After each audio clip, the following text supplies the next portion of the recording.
Hello दोस्तों, रजत खंडेलवाल परिवार में आपका हार्दिक स्वागत है। दोस्तों, अपन मुगल काल साहित्य कला ये अपन पढ़ रहे थे और अपन ने दो क्लास अपन ने अच्छे से ले ली थी। एक तो ले ली थी अपन ने स्थापत्य कला का रिवीजन मैंने करवा दिया था, और एक चित्रकला का टॉपिक था वो मैंने आपको अच्छे से करवा दिया, तो साथ में याद भी आपको मैंने करवा दिया था। अब दोस्तों, जो अगली जो वीडियो आप जो आज वीडियो ले रहे हैं इसके अंदर दो टॉपिक और रह गए हैं। एक तो रह गया है अपने सामने साहित्य, ठीक है। एक साहित्य रह गया है जिसमें से क्वेश्चंस पूछ लेते हैं, और हम देखते हैं खूब सारी किताबें हैं वो आपको याद ही करनी पड़ेगी। एक दोस्तों है अपन देखेंगे संगीत कला। संगीत में भी अपन देखेंगे कौन कौन से फेमस जो संगीतकार है उनका नाम अपन पढ़ेंगे। तो ये पूरी चीज़ें अपन इस पढ़ने का इसको इस टॉपिक को पढ़ने का अच्छे से प्रयास करेंगे। और सिर्फ इसके अंदर जो साहित्य है वो तो आपको सिर्फ आपको रटने ही है, आपको याद ही करने आपको पढ़ेंगे। तो स्टार्ट करते हैं, और अधिक से अधिक लोगों तक आप फॉरवर्ड करो, क्योंकि फर्स्ट ग्रेड का फर्स्ट पेपर आपको फ्री ऑफ कॉस्ट के माध्यम से आपको करवाया जा रहा है। और आपको हमारा एक ही विजन है, मिनिमम कंटेंट मैक्सिमम क्वेश्चन के साथ हम ये कार्य कर रहे हैं। और आप देख भी रहेंगे हमारे पुराने कंटेंट वीडियो के साथ में सब चीज़ें आपको इसके अंदर नजर आ रही होगी। तो आप बनाए रखें हमारे रजत खंडेलवाल परिवार के अंदर। तो आप स्टार्ट करते हैं। अपना टॉपिक है, सबसे पहले अगर बात करूंगा साहित्य का, किसका बात करूंगा, साहित्य का अपना ये टॉपिक है, ठीक है। साहित्य के अंदर अपन देखेंगे सबसे पहले बाबर के समय, ठीक है। और हम देखेंगे बहुत सारी किताबें, दोस्तों अपन को याद ही करना है किताबें, इसमें कोई समझने का कुंतु परंतु नहीं है, याद ही करनी ही पड़ेगी। सबसे पहले अपन देखेंगे बाबर, क्या देखेंगे, बाबर। और बाबर के समय हम देखते हैं बाबरनामा लिखी गई, जो कि किसमें थी, ये तुजुक ए बाबरी, इसे बोलते हैं तुजुक ए बाबरी भी इसे कहते हैं। और किस भाषा में, तुर्की भाषा में, किस भाषा में, ये तुर्की भाषा के अंदर इसके अंदर लिखित है। और सेकंड कौन सी है, दीवान, क्योंकि हम देखते हैं काव्य संग्रह, क्या ये एक प्रकार का दीवान काव्य, जो कि हम बाबर के समय लिखा गया था। ये भी किसमें, तुर्की में, किसके अंदर है ये, तुर्की तुर्की के अंदर ये लिखा हुआ है। नेक्स्ट बात करेंगे हुमायूं के समय, क्या बात करें, हुमायूं के समय। और हम देखते हैं हुमायूं नामा लिखा गया था, किसने लिखा था, गुलबदन बेगम ने, किसने लिखा था, गुलबदन बेगम ने, जो कि अकबर के परामर्श पर ये लिखा था। सेकंड बात करेंगे जोहर आफ्ताबची, क्या नाम है, जोहर आफ्ताबची, जोहर आफ्ताबची, जोहर आफ्ताबची। इसकी बुक का नाम क्या है, तजकिरा उल वाकियात, क्या नाम है, तजकिरा उल वाकियात, क्या नाम है, तजकिरा उल वाकियात। किसकी बुक का नाम है, जोहर आफ्ताबची का, जो कि हम देखते हैं ये हुमायूं का नौकर था। कौन था ये, हुमायूं का नौकर। बुक का क्या नाम है, जोहर, जोहर है आफ्ताबची। और हम देखते हैं कि बुक का क्या नाम है, तजकिरा उल वाकियात, क्या नाम है, तजकिरा उल वाकियात। तीसरा अगर मैं बात करूंगा खोंद मीर, क्या नाम है, खोंद मीर। इसकी पुस्तक का नाम है कानून ए हुमायूनी, क्या नाम है, कानून ए हुमायूनी। सेकंड है हबीब उस सियार। और तीसरा है खुलासत उत तवारीख, सॉरी खुलासत उल अखबार, क्या नाम है, खुलासत उल अखबार। ये तीन पुस्तकें हम देखते हैं आपको याद ही करनी पड़ी खोंद मीर की। एक तो है कानून ए हुमायूनी, हबीब उस सियार, और खुलासत उल अखबार। ये तीन इसके अखबार इसकी किताबें हैं। नेक्स्ट बात करेंगे मिर्जा हैदर दो गलत, क्या नाम है, मिर्जा हैदर दो गलत, क्योंकि हम देखते हैं दो गलत था। और इसने किताब लिखी थी तारिक ए रशीदी, क्या नाम था, तारिक ए रशीदी, ये इसकी किताब थी। और ये चार किताब हम देखते हैं हुमायूं के समय के काल की मानी जाती है। हाँ, ये चार किताब आपको याद ही करनी पड़ेगी। हम देखते हैं सबसे पहले बाबर में, हम देखते हैं बाबर की तुजुक ए बाबरी, जो कि तुर्की भाषा के अंदर है।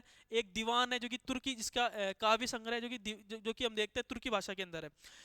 सेकंड में बात करेंगे हुमायूं नामा, जो कि गुलबदन बेगम के समय लिखी गई थी, जो कि हम देखते हैं कि अकबर के परामर्श पर इसको लिखा था। सेकंड जोहर आफ्ताबची, क्या नाम है, जोहर आफ्ताबची, जोहर आफ्ताबची। इसकी बुक का नाम है तजकिरा उल वाकियात, क्या नाम है, तजकिरा उल वाकियात। तीसरा है खोंद मीर, क्या नाम है, खोंद मीर। इसकी पुस्तक का नाम है कानून ए हुमायूनी, हबीब उस सियार। और तीसरी है खुलासत उल अखबार, खुलासत उल अखबार। फोर्थ है मिर्जा हैदर दो गलत, जो कि इसकी पुस्तक का नाम है तारिक ए रशीदी, क्या नाम है, तारिक ए रशीदी, ये इसकी पुस्तक का नाम है।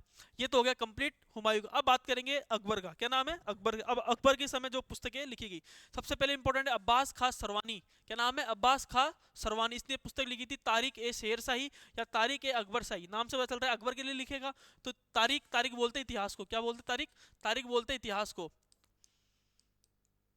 ठीक है। तो तारिक ए शेर शाही, तारिक ए शेर शाही किसकी किताब है, अब्बास खां शेरवानी की। सेकंड है निजामुद्दीन अहमद, क्या नाम है, निजामुद्दीन अहमद साहब, क्योंकि हम देखते हैं तबकात ए अकबरी, क्या नाम है, तबकात ए अकबरी,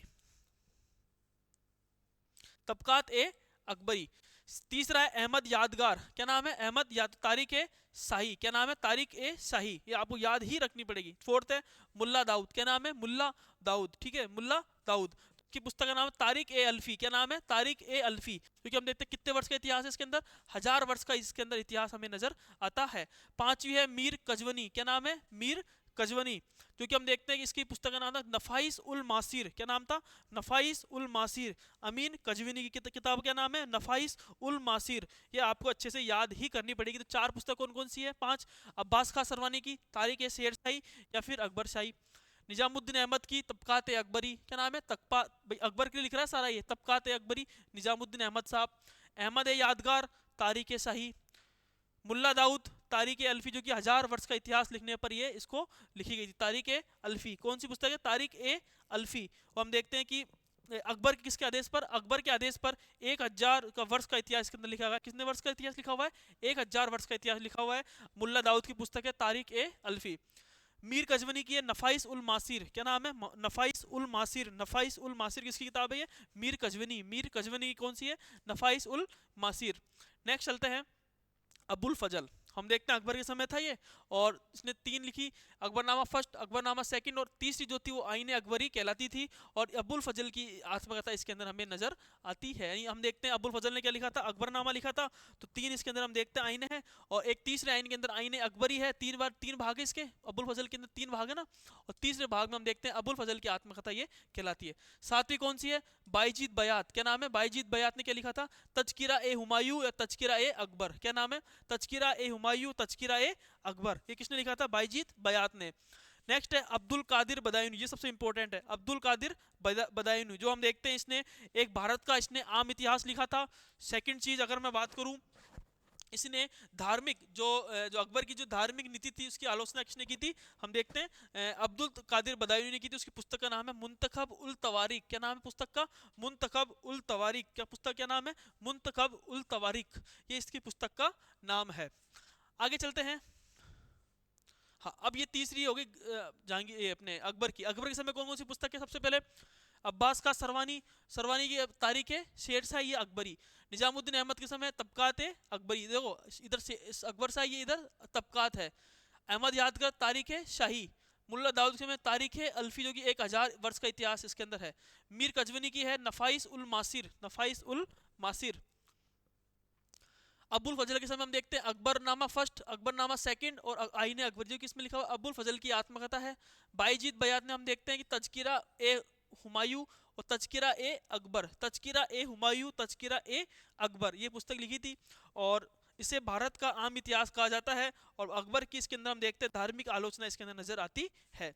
आगे चलते हैं जहांगीर। अब आ गया जहांगीर। जहांगीर के समय पुस्तकें, एक तो जहांगीर ने, एक मोहम्मद खान ने, और एक मोहम्मद हादी ने, इसने लिखी थी, इन्होंने लिखी थी तुजुक ए जहांगीरी। क्या नाम है? तुजुक ए जहांगीरी। तुजुक ए जहांगीर किसने लिखी? जहांगीर ने, मोहम्मद खान ने, और मोहम्मद हादी ने। और हम देखते हैं मोहम्मद खान ने लिखा था एक इकबाल नामा ए जहांगीर। इकबाल नामा ए जहांगीर किसने लिखा था? मोहम्मद खान ने। आगे चलते हैं साजा। दोस्तों अब साजा की किताबें आ गई। मोहम्मद अमीन कजवीनी लिखा था पादशाहनामा फर्स्ट, जो कि इसमें साजा के 10 वर्षों का आरंभिक इतिहास इसके अंदर मिलता है। किसने लिखा था? मोहम्मद अमीन कजवीनी ने पादशाहनामा फर्स्ट। अब्दुल हमीद लाहौरी ने लिखा पादशाहनामा।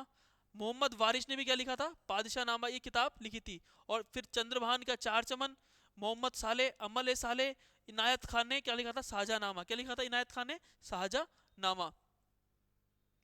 हाँ, ये कंप्लीट हो गई। शाहजहां के समय हम देखते हैं तो मोहम्मद अमीन ने क्या लिखा? पादशाहनामा। अब्दुल अहमद लाहौरी ने क्या लिखा? पादशाहनामा। मोहम्मद वारिस ने क्या लिखा? पादशाहनामा। ठीक है। और हम देखेंगे चंद्रभान का चार चमन, अमल ए साले, मोहम्मद साले, और इनायत खान ने क्या लिखा? शाहजहानामा। ये किताब आपको याद ही करनी पड़ेगी, और इसको याद ही करनी पड़ेगी, और हम आपको अच्छे से याद भी करवा रहे हैं। ठीक है, तो आपको याद ही एक तरीका है। नेक्स्ट चलते हैं औरंगजेब। क्या नाम है? औरंगजेब के समय हम देखते हैं काजिम सिराजी। क्या नाम है? काजिम सिराजी। इसमें इसने लिखा था आलमगीर नामा। क्या लिखा था? आलमगीर नामा। सेकंड है आकिल खां। सेकंड कौन है? आकिल खां। वाकयात ए आलमगीर। क्या कौन सी किताब लिखी? वाकयात ए आलमगीर। वाकयात ए आलमगीर, ये किसने लिखा था? आकिल खां ने। तो टाइम लगेगा साहित्य को पढ़ने में, लेकिन आप एक बार नोट्स बना लोगे ना तो आपको अच्छे से याद हो जाएगा, और एक बार बार आप रिवीजन करोगे सब चीज़ें आपको याद हो जाएगी। ठीक है, आपको ये याद ही करना पड़ता है ये चीज़ें, और इसमें जो जितने भी इतिहासकार है सारे, ये पुस्तकें याद ही करनी पड़ेगी। भीमसेन नुस्खा सक्सेना की कौन सी पुस्तक है? नुस्खा ए दिलखुशा। क्या है? नुस्खा ए दिलखुशा, जो कि किस पर? दक्षिण भारत की जानकारी इसके अंदर मिलती है। अगली है सुरजन राय भंडारी। सुरजन राय भंडारी, इसकी पुस्तक कौन सी है? खुलासत उत तवारीख। खुलासत उत तवारीख। क्या नाम है? खुलासत उत तवारीख। ईश्वरदास नागर की है फुतुवात ए आलमगीर, कौन सी है? फुतुवात ए आलमगीर। और छठी है साकी मस्तूद खान, इसकी कौन सी है? महासिर आलमगीर। महासिर ये इसे मुगल राज्य का गजेटियर इसके कहते हैं। इसकी कौन सी पुस्तक है? महासिर आलमगीर। और इसकी है मुगल राज्य गजेटियर, इसको ही कहते हैं। नेक्स्ट है काफी का, कौन है? काफी का। इसके मुंतखब उल लुआब, ये औरंगजेब की आलोचना है इसके अंदर। किसकी है? औरंगजेब की आलोचना है। मुंतखब उल लुआब, इधर काफी का। गुलाम हुसैन सियार उल मुतखरीन, सियार उल मुतखरीन जो कि उत्तर भारत की जानकारी इसके अंदर मिलती है। नाइन्थ है कानूनों का संग्रह, हम देखते हैं फतवा ए आलमगीर जो कि अनुवाद, जो कि हम देखते हैं अनुवाद करवाया था किसने? कानूनों का संकलन किसके अंदर है? फतवा ए आलमगीर के अंदर हमें नजर आता है। तो ये थी 9 किताबें। अब बात करेंगे, अब अनुवाद विभाग आ जाता है। अपन देखते हैं शुरू से, अब वापस देखते हैं पुस्तकों, कौन कौन सी पुस्तक हमें मिलती है। देखो सबसे पहले याद ही करनी पड़ेगी पुस्तकें। आप हमारे नोट से पढ़ लेते हो तो सारी पुस्तकें आपको एक साथ लिख लेना, और अच्छे से याद करवा दूंगा, मैं करवाई भी रहा हूँ। और आप याद लिख लेना, और ये चीज़ें आपको याद ही करनी पड़ेगी। सबसे पहले बाबर ने लिखी बाबरनामा, जिसे तुजुक ए जहांगीरी भी कहते हैं, जो कि तुर्की शैली के अंदर ये लिखी हुई है। सेकंड है दीवान, जिसे काव्य संग्रह कहते हैं, जो कि तुर्की भाषा के अंदर ये लिखी हुई है। हुमायूं के समय हम देखते हैं हुमायूं नामा लिखी गई, जो कि किसने लिखा था? गुलबदन बेगम ने लिखा था। किसके परामर्श पर? अकबर के परामर्श पे देख के ये इसको लिखा था। सेकंड बात करेंगे जोहर आफ्ता बची, जोहर आफ्ता, जो इसकी पुस्तक का नाम है तजकिरा उल वाकियात। क्या नाम है? तजकिरा उल वाकियात, जो कि एक हुमायूं का नौकर था। तीसरा है खोंदमीर, तीसरा कौन सा है? खोंदमीर। हम देखते हैं इसका एक तो कानून हुमायूनी, हबीब उल सियार और खुलासत उल अखबार। क्या नाम है? खुलासत उल अखबार। और फोर्थ है मिर्जा हैदर दो गलत, इसने कौन सी लिखी? तारीख ए रशीदी। नेक्स्ट बात करूंगा अकबर के समय, अब्बास का सरवा ने लिखा तारीख ए शेर शाही या फिर अकबर शाही, तारीख ए अकबर शाही, ठीक है, तारीख ए अकबर शाही। सेकंड अगर मैं बात करूंगा, निजामुद्दीन अहमद ने लिखा तबकात ए अकबरी, कौन सी लिखी? तबकात ए अकबरी। अहमद यादगार ने कौन सा लिखा? तारीख ए शाही, कौन सी लिखा? तारीख ए शाही। मुल्ला दाऊद ने तारीख ए अल्फी, कौन सी? तारीख ए अल्फी, जो कि एक प्रकार से 1000 वर्ष का इतिहास, जो कि अकबर के कहने पर यह लिखा गया था। मीर कजवनी ने लिखी नफाइस उल मासिर, क्या लिखी? नफाइस उल मासिर, नफाइस उल मासिर, मीर कजवनी। नेक्स्ट बात करूंगा अकबर के समय हम देखते हैं अबुल फजल था, 3 लिखे इसने, 3 इसके भाग है। एक तो अकबरनामा फर्स्ट, अकबरनामा सेकंड, और अकबर एक तीसरा कौन सा है? आईने अकबरी, जो कि किसने लिखा था? इसके अंदर अबुल फजल की आत्मकथा है। बाईजीत बयात के समय तजकिरा ए हुमायूं, तजकिरा ए अकबर। 8वां है अब्दुल कादिर बदायूनी, अब्दुल कादिर बदायूनी, कौन सा है? अब्दुल कादिर बदायूनी। इसने लिखा मुंतखब उल तवारिक, क्या नाम लिखा? मुंतखब उल तवारिक, मुंतखब उल तवारिक। इसमें भारत का आम इतिहास इसके अंदर मिलता है, और ये एक प्रकार से अकबर की धार्मिक नीति की इसने आलोचना की थी। नेक्स्ट बात करूंगा जहांगीर के समय लिखा, जहांगीर ने खुद ने, मोतमिद खान ने और मोहम्मद हादी ने लिखा था तुजुक ए जहांगीरी, क्या लिखी थी? तुजुक ए जहांगीरी। फिर मोतमिद खान ने लिखा इकबाल नामा ए जहांगीरी, क्या नाम है? इकबाल नामा ए जहांगीरी। शाहजहां के समय अगर मैं बात करूंगा, सबसे पहले थे मोहम्मद अबिन कजवीनी, इन्होंने लिखा था पादशाह नामा फर्स्ट, और जो कि एक शाहजहां की, जो कि हम देखते हैं आरंभिक 10 वर्षों का इतिहास इसमें नजर आता है। सेकंड है अब्दुल हमीद लाहौरी, अब्दुल हमीद लाहौरी, इन्होंने लिखा था पादशाह नामा। तीसरी अगर मैं बात करूंगा, मोहम्मद वारिश ने लिखा था पादशाह नामा। चंद्रमान, चार चमन, मोहम्मद साले, अमल साले और इनायत खान ने लिखा था शाहजहां नामा। इनायत खान ने क्या लिखा था? शाहजहां नामा। औरंगजेब के समय आपको पुस्तक कौन कौन सी याद रखनी है? एक तो याद रखनी है भीमसेन वाली, एक सुरजन राय भंडारी वाली, एक ईश्वरदास नागर वाली। फिक्स क्वेश्चन पूछते हैं, किताब मिलान करवाते हैं इसमें से कौन सी पुस्तक किसने नहीं लिखी थी। काजिम सिराजी ने लिखा आलमगीरनामा, काजिम सिराजी ने। आकिल खान ने लिखा वाकयात ए आलमगीर, क्या लिखा था? क्योंकि हम देखते हैं आलमगीर नाम आलमगीर किसको बोलते थे? औरंगजेब को। किसको बोलते थे? औरंगजेब को। वाकिल खान ने क्या लिखा? वाकयात ए आलमगिरी। भीमसेन सक्सेना ने नुस्खा ए दिलकुशा, क्या ना लिखा? क्योंकि खुश होता है भीमसेन, भीमसेन ठीक है खुश होता है, तो नुस्खा ए दिलकुशा, जो कि हम देखते हैं दक्षिण की जानकारी ये देता है। सुरजन राय भंडारी खुलासत उत तवारीख, खुलासत उत तवारीख। ईश्वरदास जी, ईश्वरदास जी हम देखते हैं कि फुतुआत क्या करते थे? फुतुआत ए आलमगीर, क्योंकि नाम देख रहे हैं आलमगीर कौन है? औरंगजेब। साकी मुस्तईद खान मासिर आलमगीर, जो कि मुगल राज्य का इसे क्या कहते हैं? गजेटियर भी कहते हैं। नेक्स्ट है काफी खान ने क्या लिखा? मुंतखब उल लुआब, क्या लिखा? मुंतखब उल लुआब, क्योंकि हम देखते हैं औरंगजेब की इसने आलोचना की थी। गुलाम हुसैन ने लिखा सियार उल मुतखरीन, सियार उल मुतखरीन, जो कि उत्तर भारत की जानकारी देती है। कानूनों का संकलन इस पुस्तक का नाम क्या है? फतवा ए आलमगीर, जो कि हम देखते हैं औरंगजेब के समय ये लिखी गई थी। कानूनों का संकलन है, कौन सी है? फतवा ए आलमगीर। अब दोस्तों बात करूंगा, हेडिंग डालना अनुवाद विभाग। अनुवाद विभाग की स्थापना किसने की थी? अकबर ने। किसने की थी? अकबर ने। अब देखेंगे कि इसमें कौन कौन से जो अनुवाद किया गया फारसी में, अनुवाद किस किसने किया। रजमनामा हम देखते हैं, रजमनामा महाभारत का क्या है? ये प्रकार से फारसी अनुवाद है। क्या ये महाभारत का फारसी अनुवाद? इसमें इसने किस किसने मिलकर लिखा? हम देखते हैं एक तो फेजी ने, एक अब्दुल कादिर बदायूनी और एक नकीब खान ने। किसने? एक नकीब खान ने। इन तीनों ने मिलकर रजमनामा को लिखा, जो कि एक महाभारत का फारसी अनुवाद है। सेकंड अगर मैं बात करूं अर्थवेद, अर्थवेद किसने लिखा था? हाजी इब्राहिम सरहिंदी। ये फारसी अनुवाद किया गया है इसका, ठीक है, इसके समय। तो अर्थवेद के समय हम देखते हैं हाजी इब्राहिम सरहिंदी। क्या नाम है? हाजी इब्राहिम सरहिंदी। लीलावती और नल दमंती का फेजी ने। किसने? लीलावती और नल दमंती किसने किया? फेजी ने इसका अनुवाद किया था। भागवत पुराण का टोडरमल ने। भागवत पुराण किसने किया? टोडरमल। जो हम देखते हैं अकबर के समय इसने राजस्व व्यवस्था लागू की थी, टोडरमल व्यवस्था। पंचतंत्र कलीला दमना, कलीला दमना, कलीला दमना, इसका किसने किया? अबुल फजल ने, खुद ने। किसने किया? अबुल फजल ने।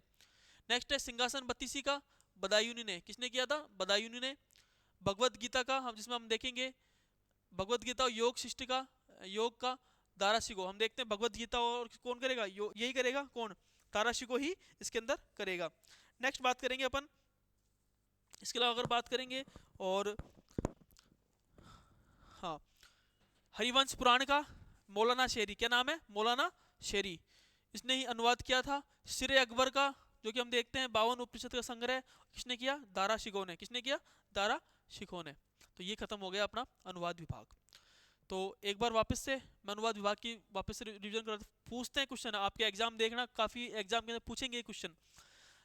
अनुवाद विभाग का अकबर ने किया था, और अनुवाद विभाग बनाया था अकबर ने। रजमनामा जो कि महाभारत का फारसी अनुवाद था, फेजी ने। अब्दुल कादिर बदायूनी ने। तीसरा नकीब खान ने इसका अनुवाद किया फारसी में। अर्थवेद का हाजी इब्राहिम सरहिंदी ने। लीलावती का नल जो दमन थी उसका फेजी ने इसका फारसी में अनुवाद किया। भागवत पुराण का टोडरमल ने। पंचतंत्र का कलीला दमना ने, दमना का अबुल फजल ने। सिंहासन बत्तीसी का बदायूनी ने। भगवत गीता व योग वशिष्ठ का ताराशिको ने। हरिवंश पुराण का मौलाना शेरी ने। और सिरे अकबर का जो कि 52 उपनिषदों का संग्रह था, ये किसने किया था? दारा शिकोह ने इसका वो किया था, अनुवाद किया था।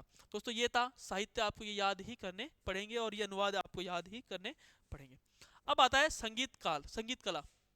कि अपना टॉपिक रह गया संगीत, लास्ट टॉपिक है ये। और इसके बाद में अपना ये मुगल कला साहित्य ये कंप्लीट अपना अच्छे से हो जाता है। अब बात करेंगे अपन संगीत कला की। देखो संगीत कला की अगर मैं बात करूं तो इसके अंदर सबसे पहले अपन देखते हैं बाबर के समय सबसे पहले एक शेख नवाई नाम का संगीतकार था। इसका उल्लेख मिलता है, किसका? शेख नवाई नाम का संगीतकार था। इसका उल्लेख हमें यहाँ पे नजर आता है बाबर के समय। संगीत की अगर बात आती है तो संगीत के समय हम देखते हैं कि औरंगजेब ने तो संगीतकारों को बाहर यहाँ से बाहर निकाल दिया था। तो कहने का मतलब यह है, लेकिन हम देखते हैं सबसे ज्यादा संगीत की जो पुस्तकें लिखी गई थी वो किसके समय लिखी गई थी? औरंगजेब के समय। और खुद औरंगजेब वीणा वादक था। क्या था? वीणा वादक था। जबकि हम देखेंगे जो अकबर था वो नगाड़ा बजाता था। क्या बजाता था? नगाड़ा बजाता था। हुमायूं ने हम देखते हैं सोमवार व बुधवार को संगीत सुनता था। कौन? हुमायूं। और इसने एक अहले मुराद बनाया था, जो कि एक प्रकार से गीतकार, संगीतकार और नृत्यकारों का सब इसमें सम्मिलित रूप था। अकबर के समय हम देखते हैं कि अबुल फजल हुए। इन अबुल फजल ने कहा है कि इन्होंने 36 संगीतकारों का उल्लेख किया है। कितने संगीतकारों का? 36 संगीतकारों का उल्लेख किया है। किसने? अबुल फजल ने। और कौन कौन से संगीतकार है हम देखते हैं? तानसेन, बाज बहादुर, हरिदास, ठीक है, बेजू बावरा, गिजाली और गोपाल, ये 6 प्रमुख हम देखते हैं संगीतकार हैं। तो और सबसे इंपॉर्टेंट चीज है कि अकबर क्या बजाता था? नगाड़ा। क्या बजाता था? नगाड़ा अकबर बजाता था। और कौन कौन संगीतकार थे? सबसे पहले तानसेन, बाज बहादुर और हरिदास। तानसेन, बाज बहादुर, हरिदास, गोपाल, ठीक है, ये गिजाली, ये तमाम इसके संगीतकार माने जाते हैं। नेक्स्ट बात करेंगे तानसेन। तानसेन का वास्तविक नाम क्या था? हम देखते हैं रामतनु पांडे। क्या नाम था? रामतनु पांडे। कहाँ के रहने वाले थे ये? ग्वालियर के रहने वाले थे। और रीवा के राजा रामचंद्र के दरबार में, किसके दरबार में थे ये? रीवा के राजा थे रामचंद्र के दरबार में थे। इसके गुरु का नाम था हरिदास जी महाराज और मोहम्मद गोस। कौन थे? हरिदास जी महाराज और मोहम्मद गोस। और हरिदास जी महाराज के भी गुरु कौन थे? अपन देखते हैं चैतन्य महाप्रभु। कौन थे? चैतन्य महाप्रभु। ऐसे तीर चलती है। चैतन्य,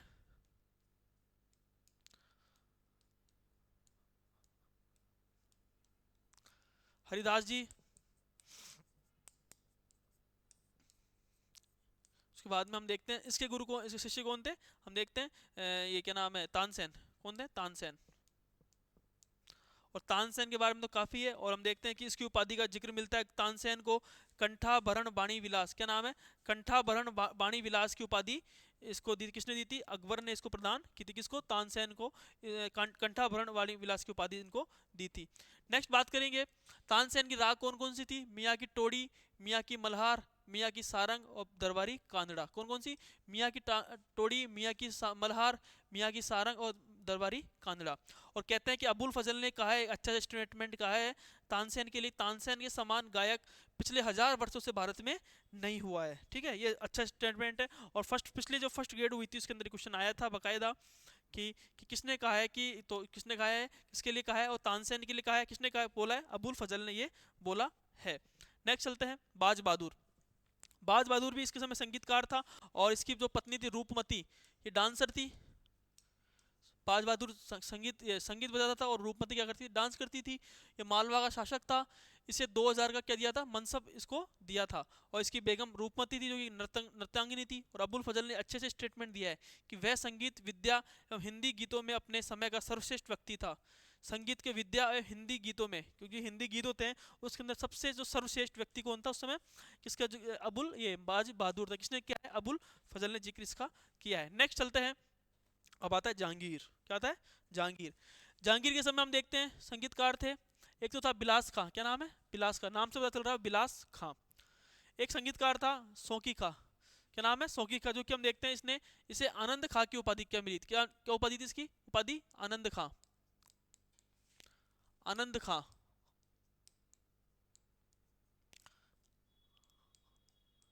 ये इसकी उपाधि थी। और इसने सबसे पहले क्या किया, गजल इसने प्रवेश करवाया। तीसरा है जगन्नाथ, जगन्नाथ को इसने उपाधि दी पंडित राज, किसकी उपाधि थी, पंडित राज की उपाधि दी। तो पहला तो कौन था, बिलास खां, सेकंड सोगी खां, तीसरा जगन्नाथ, जो कि इसने किसकी उपाधि दी, पंडित राज की उपाधि इसने दी थी। अब बात करेंगे कौन कौन से अन्य संगीतकार थे। सबसे पहले हमजान, मक्खू, छतर खां, खुर्रमदाद और परवेज दाद, ये महत्वपूर्ण इसके जहांगीर के समय चित्रकार थे। तो एक तो पहला तो है बिलास खां, सेकंड शोकी खां, इसको शौक था बहुत, इसको आनंद आता था शौक करने में, ठीक है। और तीसरा कौन, जगन्नाथ, जो कि पंडित राज की उपाधि इसने दी थी। अन्य संगीतकार कौन कौन थे, हमजान, मक्खू, छतर खां, खुर्रमदाद और परवेज दाद, ये 5 इसके महत्वपूर्ण चित्रकार, ये संगीतकार माने जाते हैं। अब आता है साजा। साजा, साजा जैसे आता है, साजा के समय हम देखेंगे साजा सूफियों की तरह गाने में माहिर था। किसकी तरह, सूफियों की तरह गाने में, इसके अंदर इस गाने में इसमें माहिर था। सूफी गाते हैं वैसे ये गाने में माहिर था। और सबसे इंपॉर्टेंट चीज़ है, पहला है खुशहाल खां और बिश्राम खां। कौन था, खुशहाल खां और बिश्राम खां। तो ध्यान रखना कि जब खुशहाल खां और बिश्राम खां ने एक टोड़ी राग गाई थी, तो कहते हैं कि जो शाहजहां ने औरंगजेब के साथ में एक दक्षिण अभियान के लिए एक व्यक्ति को भेज दिया था, उस पर हस्ताक्षर कर दिए। तो इसलिए इसके चक्कर में खुशहाल खां और बिश्राम खां को बाद में बुलाता है। सुबह जब उठता है तो पता चलता है कि मैंने तो साइन ही कर दिया, हस्ताक्षर कर दिए। तो उनको फिर इनको भगाता है, अपने जो अपना शासन था, अपने प्रशासन के अंदर इन दोनों संगीतकारों से भगा देता है कि बिना इतना, मतलब इतना अच्छा इन्होंने गाया था कि उनको भगा दिया उसने, ठीक है। ये मेन चीज। तीसरा कौन है, लाल खां। और लाल खां ने क्या किया था, गुण समुद्र की उपाधि क्या की थी, गुण समुद्र की उपाधि इसको मिलती है। जगन्नाथ, और पांचवा है सूरसेन, ये महत्वपूर्ण इसके माने जाते हैं संगीतकार।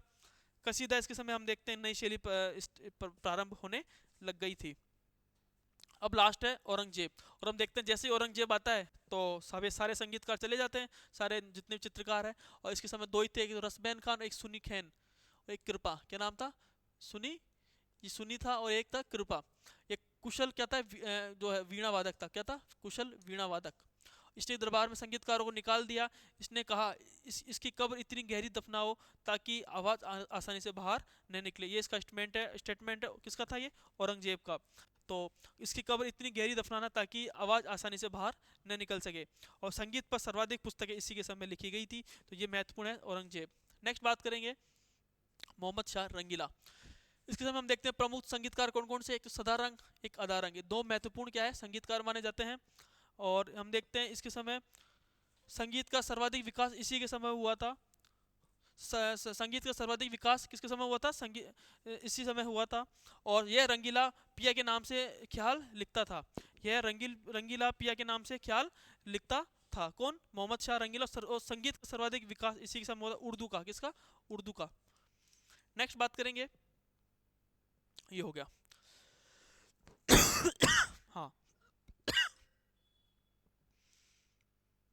तो वापस से मैं रिवीजन करवा देता हूँ एक बार चित्रकला का, सॉरी संगीत कला का।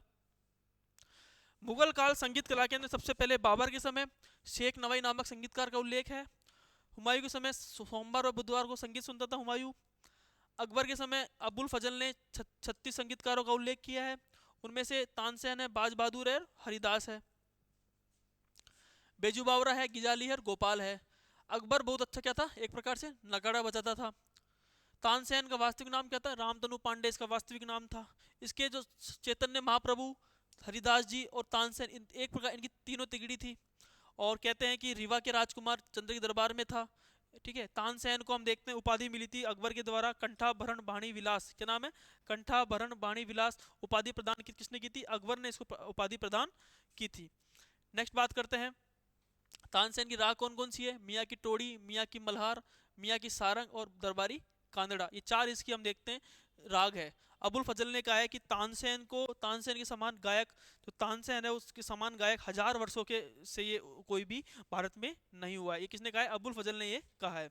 नेक्स्ट बात करेंगे, बाज बहादुर कौन था? मालवा का शासक था। इसे 2000 का मनसब दिया था। और इसकी बेगम थी रूपमती, जो कि क्या थी? एक प्रकार से नृत्यांगना थी। और अबुल फजल ने कहा है कि वह संगीत विद्या एवं हिंदी गीतों में अपने समय का सर्वश्रेष्ठ व्यक्ति था। नेक्स्ट बात करेंगे जहांगीर। जहांगीर समय एक था बिलास खां। क्या था? बिलास खां। और सेकंड था, हम देखते हैं, सोखी खां, जी को कौन सी उपाधि थी? आनंद खां को उसको उपाधि मिली हुई थी। ये याद रख लेना, इंपॉर्टेंट है सोखी खां। जगन्नाथ को पंडित राज की उपाधि। और भी संगीतकार थे, एक हमजान, एक मक्खू, एक चतर खां, एक खुर्रम दाद और एक परवेज दाद। ये 5 महत्वपूर्ण इसके माने जाते हैं संगीतकार। आपको ये याद ही करने पड़ेंगे। नेक्स्ट बात करेंगे साजा के समय। साजा सूफियों की तरह गाने में माहिर था। ठीक है। सूफिया किसकी तरह गाता माहिर था? सूफियों की तरह साजा। संगीतकार खुशहाल खां और विश्राम खान। लाल खां, लाल खां को उपाधि क्या थी? गुण समुद्र की उपाधि। किसकी उपाधि थी? गुण समुद्र की। जगन्नाथ सूरसेन। और कसीदा हम देखते हैं कविता की एक नई शैली मानी जाती है। औरंगजेब के हम देखते हैं कि इस समय सारे जितने भी संगीतकार थे चले गए थे। रस खान, रसबैन खां, सुनी और कृपा इसके प्रमुख संगीतकार है। कुशल वीणा वादक था ये। इसके दरबार में संगीतकारों को निकाल दिया और इसने कहा कि इसकी कब्र इतनी गहरी दफनाना ताकि आवाज आसानी से बाहर न निकल सके। और संगीत पर सर्वाधिक पुस्तक इसी के समय लिखी गई थी। नेक्स्ट देखते हैं, मोहम्मद शाह रंगीला के समय प्रमुख संगीतकार सदारंग, अदारंग थे। संगीत का सर्वाधिक विकास इसी के समय हुआ था, उर्दू के रूप में सबसे ज्यादा। और यह रंगील पिया के नाम से क्या लिखता था? ख्याल लिखता था। किसके नाम से? रंगील पिया के उपनाम से ख्याल लिखता था। हाँ दोस्तों, ये हुई कंप्लीटली संगीत कला। अब मैं थोड़ी सी एक उपाधि रह गई, वो एक बार और करवा देता हूँ, जो आपके एग्जाम में पूछते हैं। हाँ, ये उपाधियां हैं। ठीक है। ये आपको अच्छे से याद करनी है। लास्ट रिवीजन जब आप करके जाओ तो आपको ये उपाधि ही याद करनी पड़ेगी। देखो, तानसेन की उपाधि कंठाभरण वाणी विलास। कौन सी उपाधि है? कंठाभरण वाणी विलास। किसने दी थी? अकबर ने दी थी। लाल खां को उपाधि गुण समुद्र शाहजहां ने दी थी। शोकी खां को आनंद खां की उपाधि जहांगीर के समय। अबुल हसन को नादिर उल जमा क्या थी? नादिर उल जमा। उस्ताद मंसूर को दी थी नादिर उल अस्त्र। क्या है? नादिर उल अस्त्र। मोहम्मद हुसैन कश्मीरी को जरी कलम। क्या है? जरी कलम। ख्वाजा अब्दुल समद को श्री कलम। क्या उपाधि थी? श्री कलम। और उस्ताद अहमद लाहौरी को नादिर उल असरार। क्या थी? नादिर उल असरार। आप देखोगे ये इसकी उपाधि थी। और ये थी टोटल, ये अपनी उपाधियां हो जाती है। और कंप्लीटली ये आज अपना टॉपिक अच्छे से, हाँ, ये अपना टॉपिक अच्छे से हो जाता है, मुगल कला साहित्य। और ये आप देखोगे कि कंप्लीटली मैंने आपको ये अच्छे से करवा दिया। याद भी करवा दिया। कंटेंट आप देखोगे कि बिल्कुल शॉर्ट एंड स्वीट कंटेंट है। और ये मैं मानता हूँ अगर आप इस टॉपिक को हमारे से 2 वीडियो के अंदर पूरी मुगल कला संस्कृति कंप्लीटली होती है, आपको याद कराते हुए, आपको समझाते हुए, चीज़ों को बताते हुए कि कौन कौन से क्वेश्चंस आप पुराने पेपर्स देखना, सब चीज़ें आपको मिल जाएगी। तो दोस्तों, रजत खंडेलवाल परिवार में के अंदर आपको हर चीज़ें, फर्स्ट गेट का फर्स्ट पेपर आपको फ्री ऑफ कॉस्ट के माध्यम से करवाया जा रहा है। और आप बने रहें, तो आप इसी तरह फर्स्ट गेट का जो फर्स्ट पेपर की तैयारी कर रहे हैं उनको फॉरवर्ड कर ले। बहुत बहुत धन्यवाद। Thank you so much.